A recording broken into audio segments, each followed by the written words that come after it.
Hai, apa kabar semuanya? Semoga kabar Anda baik-baik saja.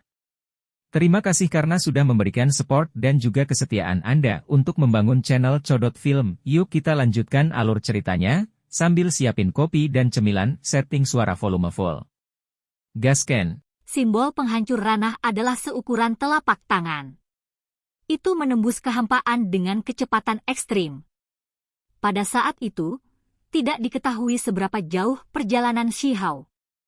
Pada akhirnya, simbol itu dihapuskan. Itu melepaskan ledakan cahaya yang berapi-api, menyalakan kekosongan dan membentuk gerbang, mengirimnya keluar. Shihao menghela nafas. Jenis harta rahasia langka ini benar-benar tidak biasa, sangat tepat. Begitu ia menggunakan semua kekuatan surgawinya, ia terhubung ke dunia luar dan membentuk jalan yang aman. Peng! Shihao jatuh ke tanah. Bumi dan batu terbang keluar. Kekuatan dampak yang luar biasa menghancurkan parit besar. Dia berdiri dan mengamati hutan belantara di sekitarnya. Gulma tumbuh sampai ke pinggangnya. Itu sangat sunyi. Ini adalah sabana besar yang terbentang sejauh mata memandang. Shihao tidak tahu di mana dia berada atau seberapa jauh dia dari provinsi surga. Angin bertiup.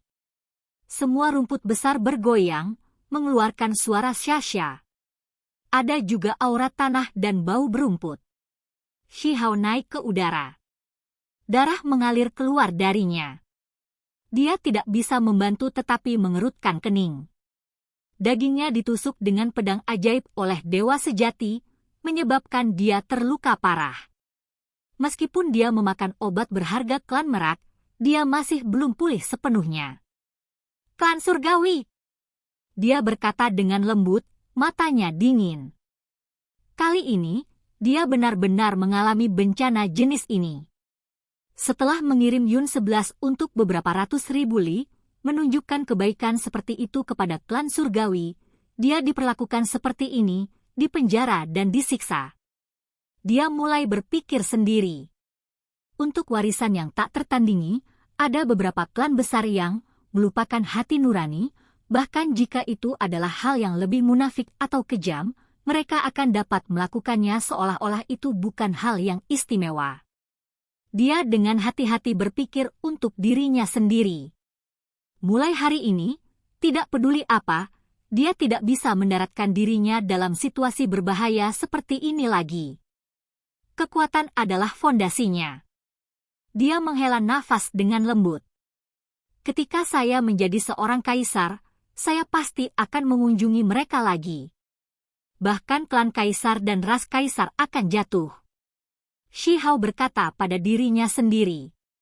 Sebelum meninggalkan klan surgawi, dia tidak membuat sumpah, juga tidak mengatakan apa-apa.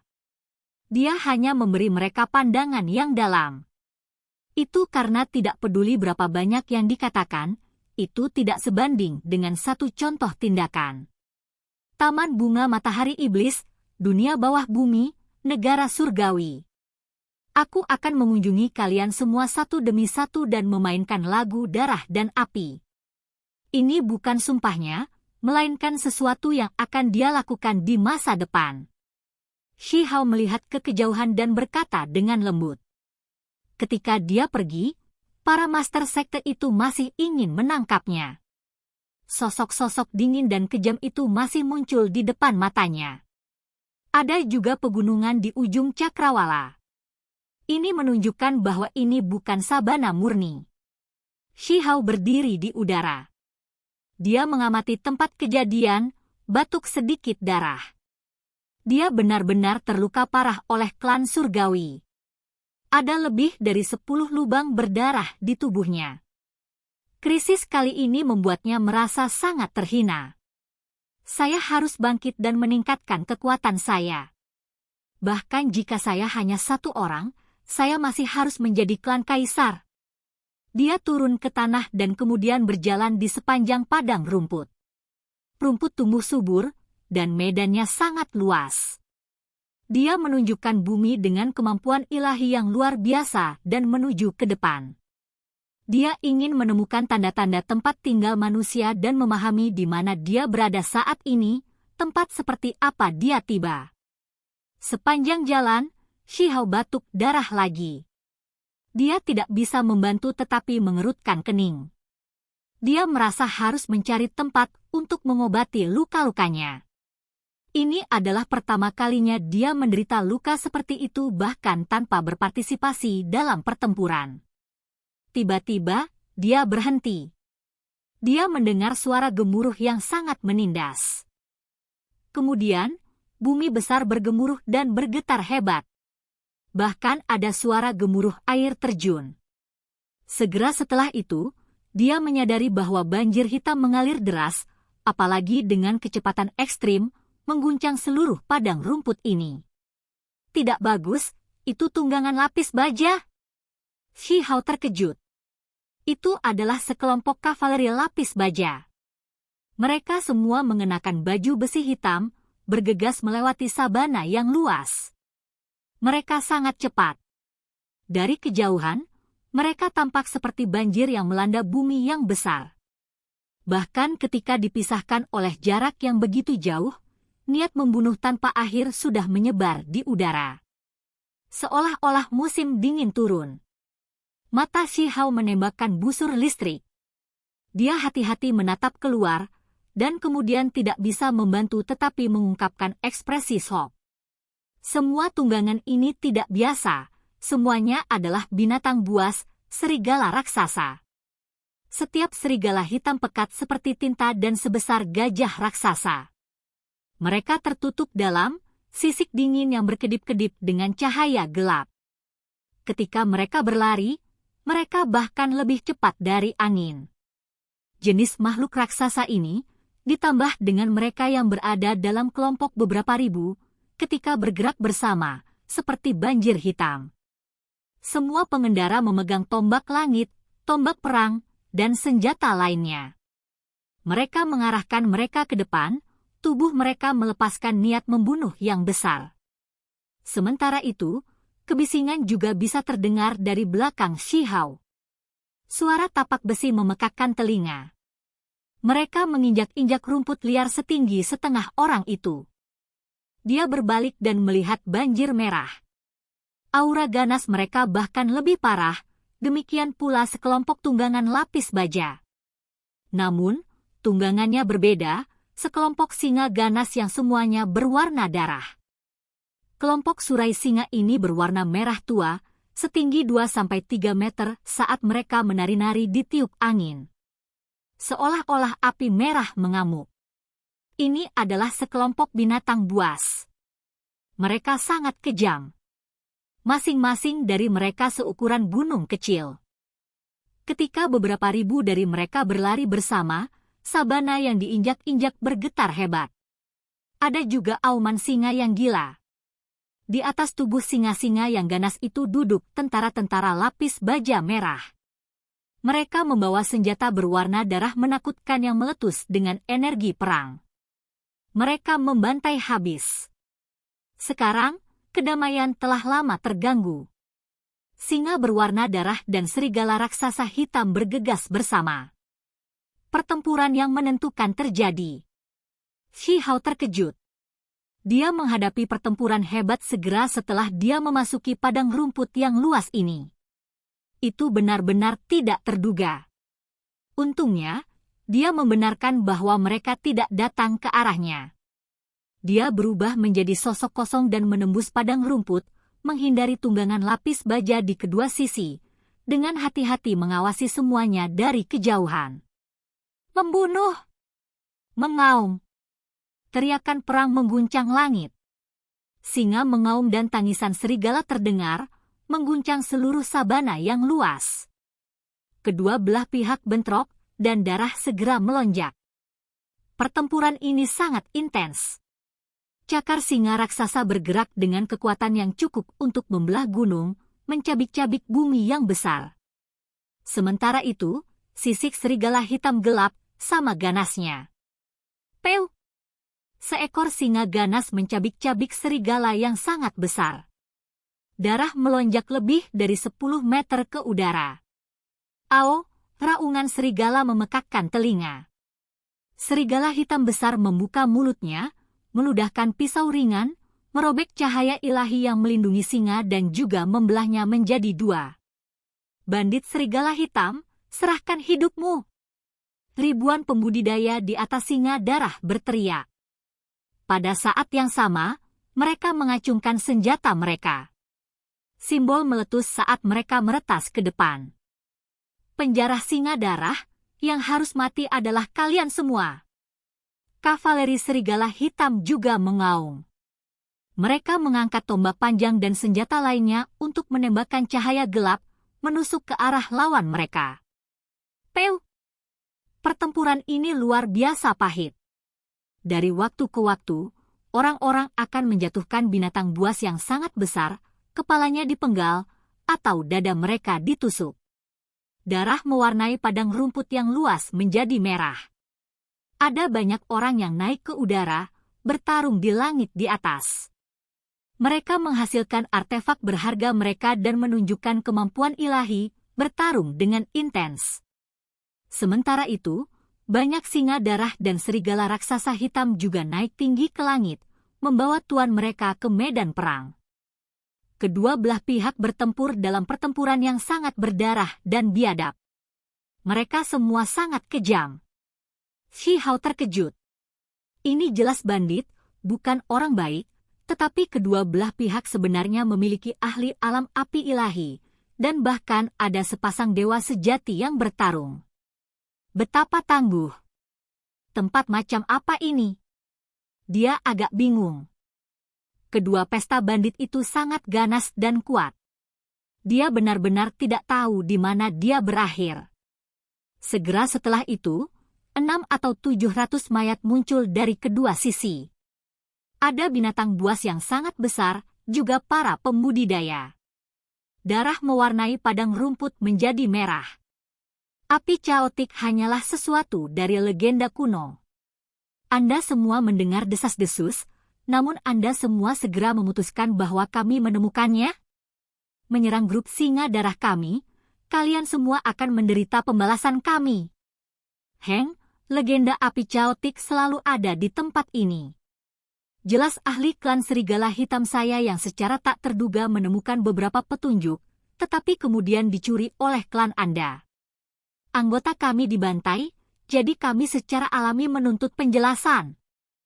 Kedua belah pihak saling bertarung dengan kejam. Pertempuran besar itu luar biasa intens.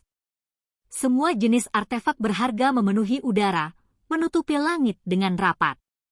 Ada sosok di mana-mana, serta singa besar, serigala hitam, dan lainnya. Mereka semua bisa terbang dan mengeluarkan teknik yang berharga. Kaca! Dari waktu ke waktu, senjata akan patah dan darah akan memercik keluar. Bahkan ada beberapa mayat kuat yang jatuh, menabrak padang rumput. Hati Shi Hao terguncang. Dia bisa dengan jelas mendengar semuanya dari kejauhan. Tiba-tiba ada nyala api yang kacau. Ini adalah sesuatu yang keluar dari legenda. Mungkinkah benar-benar ada beberapa di dunia ini? Setiap makhluk yang ingin memasuki alam api ilahi harus menyalakan api ilahi. Nama ranah ini dengan jelas menunjukkan segalanya. Beberapa orang meminjam pil Divine Flame, sementara yang lain mengandalkan kekuatan tubuh mereka. Ada orang lain yang mencari api paling misterius di dunia untuk membersihkan tubuh mereka, memurnikan tubuh dan jiwa mereka menjadi lebih tirani. Efeknya akan menjadi lebih besar. Misalnya, api ilahi yang tidak murni, api surgawi 5 warna, dan lainnya adalah hal-hal menakjubkan yang berada di peringkat paling depan. Sementara api Netherworld, api surga, adalah hal-hal yang lebih mengejutkan. Selama seseorang bisa mendapatkannya, mereka bisa maju ke kondisi paling sempurna, membangun fondasi Dao yang kuat dan bergegas ke surga dalam satu gerakan. Kekuatan bertarung mereka akan benar-benar melampaui kekuatan orang lain di alam yang sama. Sayangnya, hanya sedikit yang menemukannya sejak zaman kuno. Adapun api caotik, itu selalu hanya legenda. Tentu saja, ada orang-orang yang mengkonfirmasi bahwa seorang individu kuno pernah mendapatkannya sebelumnya, tetapi semua terbakar sampai mati sebagai hasilnya, tidak dapat menggunakannya sebagai fondasi mereka. Api yang berbeda akan membuat para pembudidaya yang menyalakan api ilahi mereka melalui mereka sama sekali berbeda. Akibatnya, setiap ahli yang ingin memasuki alam api ilahi harus sangat berhati-hati dan tidak terburu-buru menerobos. Itu karena ini terkait dengan pencapaian masa depan seseorang. Efeknya sangat mendalam. Dua individu baik di alam api ilahi dengan api yang berbeda bisa berbeda seperti langit dan bumi dengan perbedaan besar dalam kekuatan. Tempat macam apa ini? Bagaimana bisa ada tanda-tanda nyala api caotik? Shi Hao sangat terkejut, tetapi pada saat yang sama, jantungnya mulai berdebar dengan suara peng-peng. Dia berada di ranah ahli tertinggi sekarang, jadi langkah selanjutnya adalah memikirkan menyalakan api ilahi. Api caotik terlalu menggoda. Meskipun itu hanya ada sejak zaman kuno dan bahkan mungkin tidak nyata karena, bagaimanapun, meskipun ada orang yang diduga telah memperoleh api caotik, mereka semua membakar diri sampai mati. Tidak pernah ada orang yang berhasil menjadikannya sebagai fondasi dao ilahi mereka, namun itu masih membuat hati semua orang tergerak setelah mendengarnya. Pertempuran besar yang jauh berakhir. Kedua dewa sejati sama-sama menderita tanpa ada pihak yang menang. Kedua kelompok bandit masing-masing mundur, meninggalkan hamparan mayat. Singa berdarah yang sangat besar, dan serigala raksasa hitam menumpuk seperti gunung kecil. Mereka tergeletak di tanah dengan darah di mana-mana. Ada ahli dari kedua belah pihak juga. Lebih dari 2.000 gunung tinggal di sini, kehilangan nyawa mereka. Shi Hao berjalan mendekat dan dengan hati-hati melihat sekeliling. Seperti yang diharapkan, dia menemukan beberapa tentara yang terluka parah yang belum berhenti bernapas. Dia menggunakan metode rahasia untuk melestarikan kehidupan seseorang, dan kemudian dia bertanya apa yang ingin dia ketahui. Pada akhirnya, bandit ini sangat kejam, tidak mau bekerja sama sekali. Mereka bahkan ingin meledakkan diri untuk melukainya. Shi Hao tidak punya pilihan selain menggunakan kemampuan ilahinya, mengganggu pikiran mereka dan membuat mereka seperti boneka. Dia kemudian bertanya apa yang dia butuhkan. Tempat apa ini? Provinsi Api. Meskipun disebut Provinsi Api, tidak ada api yang terlihat, hanya padang rumput yang tak berujung. Ini membuat Shi Hao terkejut.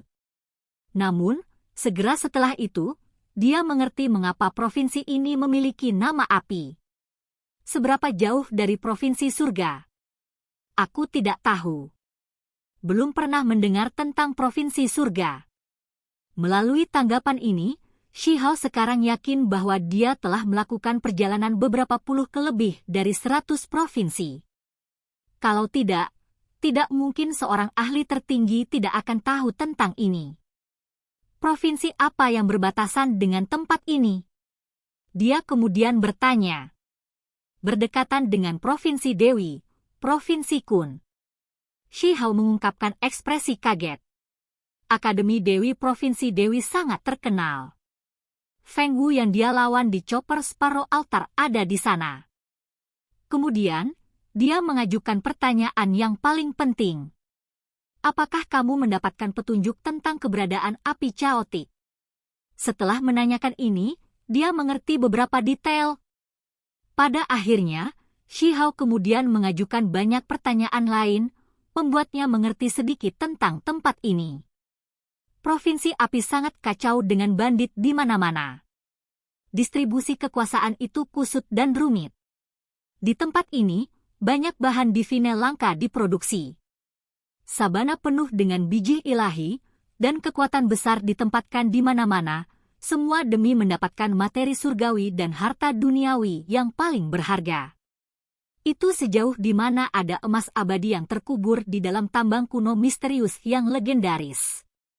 Ini adalah surga bagi para petualang, sarang para bandit, serta tempat pelatihan bagi akademi-akademi besar, medan perang bagi para talenta muda dari klan-klan top.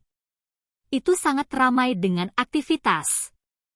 Oke guys, jangan lupa like, comment, share, and subscribe di channel Codot Film. See you next video, PAC out and bye-bye.